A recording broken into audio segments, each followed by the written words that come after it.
ရှိတယ် NUG နဲ့လည်းကျွန်တော်တို့ကNUG ကို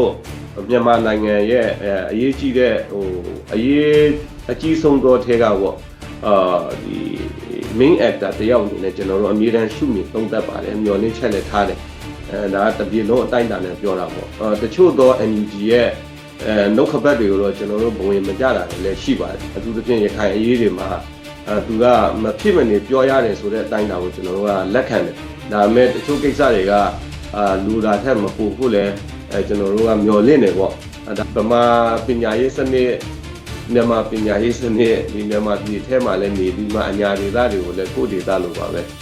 ဒီဒေသတွေကိုအေးချမ်းဖို့တိုးတက်ဖို့လွန်မြောက်ဖို့ကျွန်တော်တို့တကယ်စေမှန်ကန်သောစေတနာရှိပါတယ်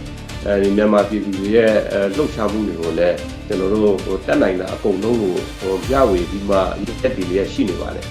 ဆိုတော့စောစောပြောခဲ့တဲ့အခြေခံမှုတွေပါပဲပြည်သူတွေကိုပြည့်မဲ့ပြည်သူတွေကိုထိခိုက်မှုမရှိအောင်တော့ကျွန်တော်တို့လုပ်ဖို့တော့လိုပါတယ်ဒီထက်မှာတော်လှန်ရေးအစပိုင်းမှာဒီဒေါသတွေပေါက်ကွဲပြီးမှအစိမ့်လောင်အမဲ့လောင်ဆုံးရှုံးမှုတွေလိုမျိုးရှောင်ရှားဖို့နဲ့နောက်လုံဆောင်မဲ့အလုပ်တွေမှာလည်းပဲဒီအဓိကပေါ့ပြည်သူတွေကိုအကာအကွယ်ပေးပြီးမှတိုင်းပြည်အနာဂတ်ကိုသေချာထက်ဆင်လာပြီးဒီထက်ကိုစီးလုံးအောင်လုပ်ဖို့တော့ကျွန်တော်တို့မှလိုအပ်နေတာ